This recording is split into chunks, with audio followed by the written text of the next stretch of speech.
जैसा कि आप सभी जानते हैं कि आज कल से ही ये पूजन चल रहा है, दीक्षा भी चल रही।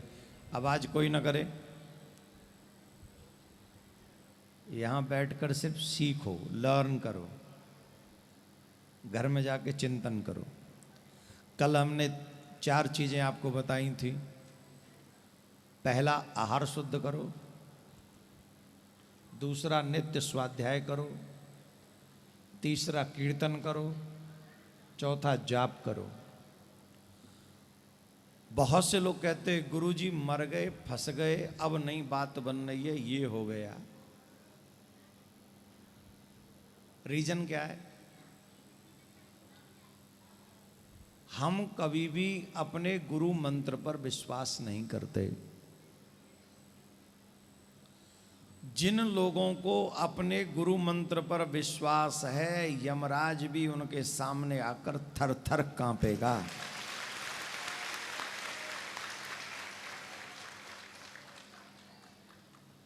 और अविश्वासी के आगे तो परमात्मा श्री कृष्ण सुदर्शन चक्र लेके खड़े हों तो अविश्वासी ये कहेगा हम आपको नहीं जानते। एग्जाम्पल चाहिए? एग्जाम्पल चाहिए? चाहिए, दे दें। धर्मराज को विश्वास था, 5 ही थे, और दुर्योधन के संग में एक से एक महारथी था, एक से एक महारथी, कोई कमी नहीं थी। ऐसे ऐसे लोग जो मरे ही नहीं, कृपाचार्य याद है, असुस्थामा मरे ही नहीं, आज भी हैं। क्या हुआ फिर? जीत हुई क्या? पितामह भीष्म जिनकी मृत्यु उनकी इच्छा से ही होगी, ऐसे क्या हुआ? दुर्योधन जीता। भगवान श्री कृष्ण स्वयं समझाने गए थे, स्वयं समझाने गए थे दुर्योधन को, और दुर्योधन ने कहा था मैं तुम्हें अरेस्ट कर लूंगा, बंदी बना लूंगा। भगवान बोले करके दिखा दे एक बार,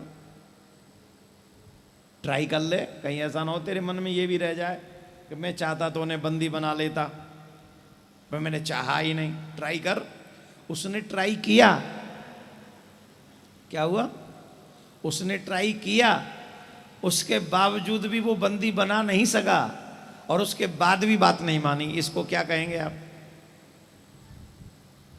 एक तो ये कि मैंने ट्राई नहीं किया तो मुझे विश्वास नहीं, ठीक है जो होगा होगा। ट्राई किया भी था, बंदी बना भी नहीं सका था, उसके बाद भी युद्ध किया, माना नहीं, तो कौन है वो? मूर्ख है वो। मूर्ख हृदय न चेत, जो गुरु मिलई बिरंच सम। स्वयं परमात्मा जगत गुरु से कृष्ण भी समझाने आ जाएं तो दुर्योधन की चेतना जागृत नहीं होगी, क्योंकि उस पर मृत्यु सवार हो चुकी है, उस पर विनाश सवार हो चुका है। विनाश काले, तो विनाश जब छाता है तो पहले विवेक मर जाता है। जब नाश मनुष्य पर छाता है पहले विवेक मरता है। और विवेक ही है जो सत्य और असत्य, करने योग्य नहीं, इनमें भेद कर पाता है। तो भगवान, अब गुरुदेव ने तो मंत्र सबको बराबर दिया है कि नहीं? मंत्र जाप भी आप कर रहे हैं, कोई कम कर रहा है, कोई ज्यादा कर रहा है, कोई फर्क कहाँ रहा है? कोई श्रद्धा से कर रहा है और कोई अविश्वास से कर रहा है। अब ठीक है, कल लेते गुरु जी ने एक माला तो करनी ही पड़ेगी, है ना? और यहाँ ऐसे भी चेला हैं जो एक आध कभी कभार हफ्ते में एक आध करते हैं, ऐसे भी चेला हैं। ऊपर से कहते हैं गुरु जी बात बन नहीं रही। अब बनेगी कहाँ से? गुरु जी बना देंगे तो बनाए, गुरु जी के बताए मार्ग पे तो चलो। यही विवेक का इस्तेमाल, 2 चीजों पे विशेष ध्यान दो। एक, आहार शुद्ध होना चाहिए सबसे पहली बात, और सबसे प्रॉब्लम यही है कि आहार शुद्ध नहीं है, जहां जाते हैं वहीं खा लेते हैं। ईमानदारी से बताओ, क्या है? सोचते भी हो कि किसका खाने योग्य है और किसका नहीं? जवाब दो। मालूम भी है? मालूम है क्या? सनातन में जितने खान पीने की व्यवस्था बताई गई है उतना कहीं नहीं होगी। इतनी पवित्रता का ध्यान रखा गया है खान पीन का। और वेद में भी कहा गया है आहार शुद्ध हो तो सत्य शुद्धि। आहार शुद्ध होगा तो सब कुछ, अब आहार शुद्ध होगा तो विचार शुद्ध होगा, विचार शुद्ध होगा तो कर्म शुद्ध होगा, कर्म शुद्ध होगा तो फल अपने आप ही अच्छा मिलेगा। एक बात तो यह कि आशीर्वचन सुनो और चले जाओ, एक ये कि लर्न करो, सीखो। सीखना है कि नहीं पहले बताओ, जोर से बोलो। सीखना है तो सबसे पहली शर्त अपना आहार शुद्ध करो, अच्छा करो। जितने भी कावड़िया जाएंगे कावड़ लाने, उनसे हाथ जोड़ के प्रार्थना है अपने खान पीन पे ध्यान रखो। ऐरे गहरे नत्तू खैरे, किसी के भी हाथ का नहीं खाना चाहिए। सबसे सुंदर व्यवस्था है अपने घर से ही सूखा सामान बनवा के ले जाएं और वही, और गंगा जल ला रहे हो, गंगा जल पीने का आजकल तो बड़े बड़े वो डच्चों को डीजे भर के ले जाते हैं कि नहीं। हालांकि इसको अच्छा नहीं माना जाएगा अगर हमारी भाषा में समझोगे। ये डीजे बीजे शोर शराबे फिल्मी धुने, आप ऐसे शिव जी को नहीं मना सकते। आप नमः शिवाय का जाप करते हुए नंगे पांव पैदल कावड़ लाते हुए, कोई शोर शराब, अब ये हमारी आइडिया है, हम कोई थोप नहीं रहे। करोगे तो आप वही जो आपका मन करेगा, लेकिन जब इतनी तपस्या कर रहे हो तो थोड़ी सावधानी रख लो।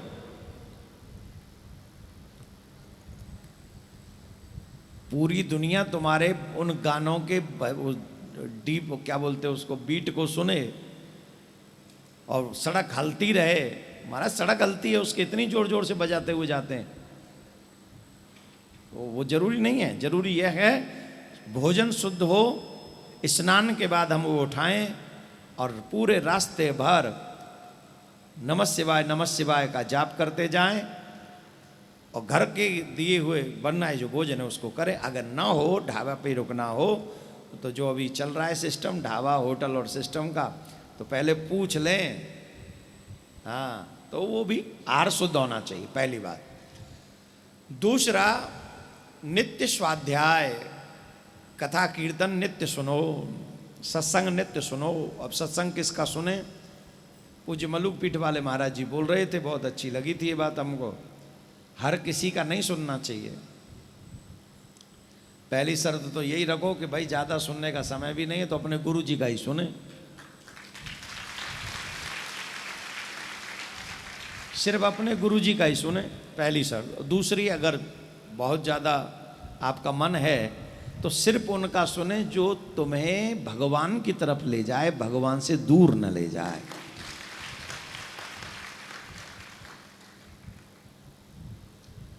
अब ऐसे भी लोग प्रवचन करते हैं जो नास्तिक हैं, जो भगवान को, मैं ऐसे लोगों को भी जानता हूँ। आजकल वो है नहीं, मतलब हैं तो धरती पे ही, पर वो मंच पे नहीं है आजकल, वो कहीं और हैं, कृष्ण की जन्मस्थली में हैं। तो ऐसे भी लोग हैं जो भगवान राम कृष्ण को मानते ही नहीं, डिनाई करते, वो भी सत्संग करते हैं, मानते ही नहीं है। न शिव को मानते, न राम जी को मानते, न कृष्ण जी को मानते, न रामायण को मानते, न वेद को मानते, किसी को नहीं मानते, और उसके बाद भी सत्संग, नाम सत्संग। आज जब सत्य है ही नहीं, सत्संग कैसा? जहाँ सत्यनारायण की कथा ना हो वो सत्संग कैसा? जहाँ कृष्ण की कथा ना हो वो सत्संग कैसा? जहाँ राम की कथा ना हो वो सत्संग कैसा? सिर्फ अब मैं भगवान हूँ, मेरी पूजा करो, मेरा दुग्धाभिषेक करो, ऐसा कहने वाला कोई गुरु नहीं हो सकता जो अपना अभिषेक कराए दूध से।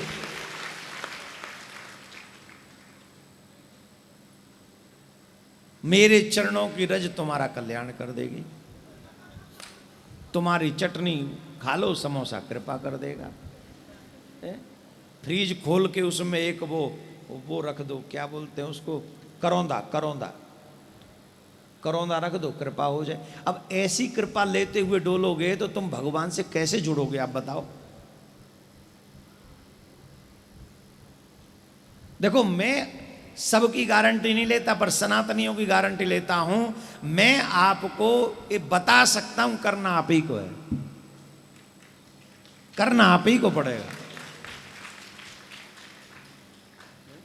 समय समय पे हमारे सनातनियों के देवता बदलते रहते हैं। जब जब समय आता हम तब तब जिसका ट्रेंड चलता उसी को पूजने लग जाते हैं। हाँ या ना? जवाब दो, बोलो। एक काम करो, कल भी मैंने ये बात बोली थी, 2 ट्रेनों में बैठकर दिल्ली जाओ। यहां से 2 ट्रेन होनी चाहिए। जाओ ना, क्यों? 2-4 स्टेशन ही पार करके दिखा दो। तुम्हारे घर के मंदिर में कितने ठाकुर जी बैठे बताना? गिनती नहीं है। कहावत में आते 33 कोट, हमारे मंदिर में आके देख लो महाराज, प्लस मिलेंगे, माइनस नहीं। आओ, भगवान को पता ही नहीं हमारे घर में कितने भगवान हैं। वो भगवान ही कंफ्यूजन में मैं जाऊं किस रूप में। एके साधे सब सदे।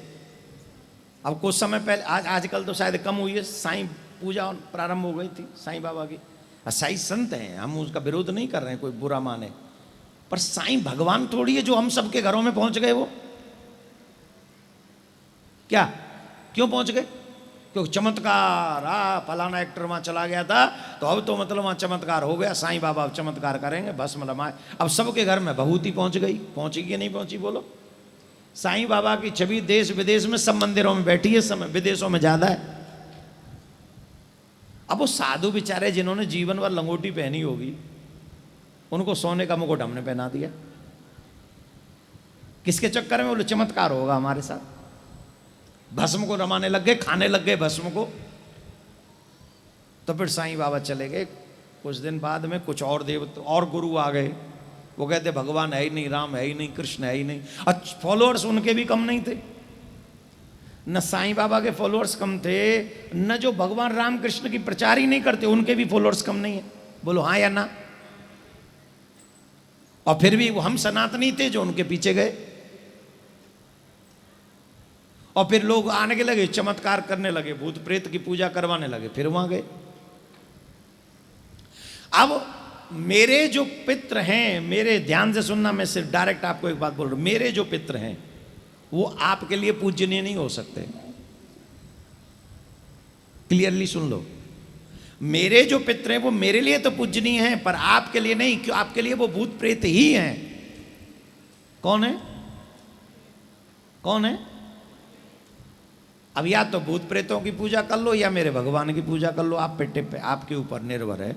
या तो मेरे बताए हुए मार्ग पर प्रिया कांजू की पूजा करो, या मैं जो कह रहा हूं मेरे पितृ हैं इनकी पूजा करो, इनकी पूजा करो।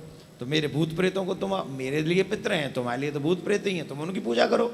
और जिस घर में दूसरों के पितृ माने भूत प्रेतों की पूजा होती है, उस घर में शांति कभी आ ही नहीं सकती, लक्ष्मी कभी ठहर नहीं सकती।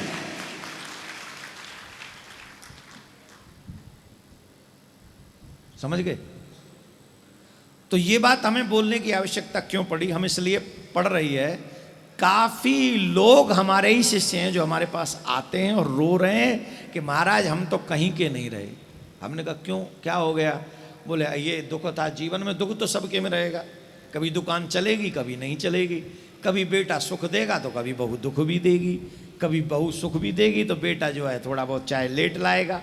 तो जीवन में तुम सर्वथा सुखी हो जाओ, दुकान का चलना न चलना ये सुख दुख नहीं है। बेटा बहू की तुम्हारी बात मानना न मानना ये कोई सुख दुख नहीं है।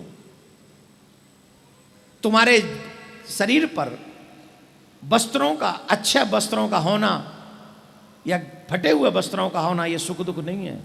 ये तो तुम्हारा और मेरा प्रारब्ध है, जो हम करके आएंगे ये तो हमें मिलेगा ही।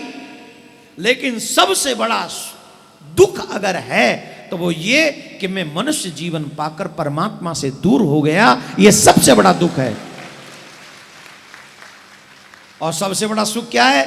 बोले परमात्मा से इसी जीवन में मेरा संबंध जुड़ जाए, यही संसार का सबसे बड़ा सुख है कि नहीं? जवाब दो। अब बुरा समय कब किसको कहें कि हमारा बुरा समय आ गया? बताएं, बताएं कि नहीं?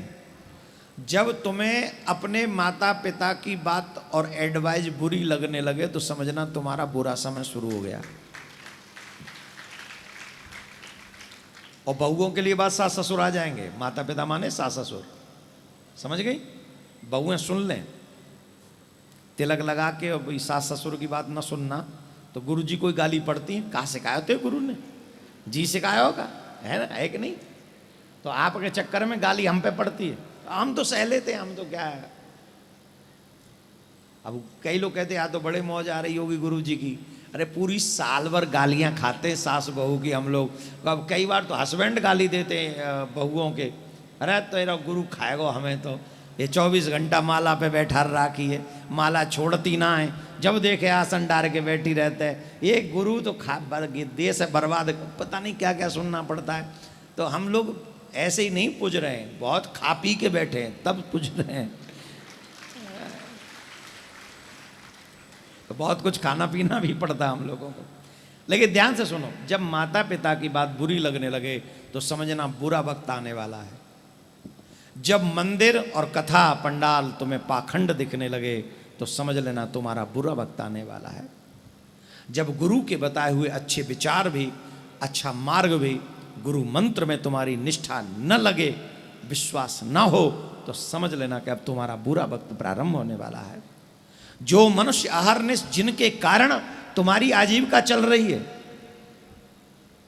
जो तुम्हारे शुभ चिंतक हैं, उनमें भी तुम्हें अगर द्वेष होने लगे तो समझ लेना अब तुम्हारा बुरा समय आने वाला है। और एक बात, जो ग्रंथ, जो वेद, जो पुराण, जो गीता, जो रामायण हमारे कल्याण के लिए जिनकी रचना हुई है, अगर उनमें ढोंग, पाखंड, व्यर्थवाद दिखाई देना पड़े, मनुवाद दिखाई देने पड़े, तो समझ लेना अब मेरा बुरा वक्त प्रारंभ हो गया है। धीरे बजाओ क्योंकि तुम्हारे हाथों में बहुत देर हो गई।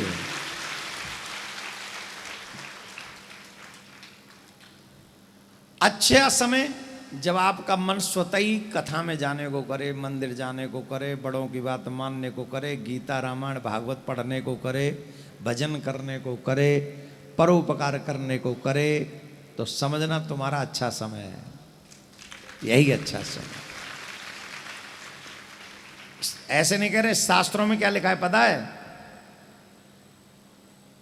मृत्यु किसे कहते हैं, जीवन किसे कहते हैं? जिस समय मनुष्य युगल सरकार को याद करता है वही उसका जीवन है। उसका जीवन क्या है? जिस पल वो याद कर रहा है प्रिया प्रीतम को, युगल सरकार को, वही उसका जीवन है। मृत्यु क्या है? बोले जिस वक्त वो प्रिया कांजू को भूल जाए, प्रिया प्रीतम को भूल जाए, राधा कृष्ण को भूल जाए, समझना वही उसकी मृत्यु है।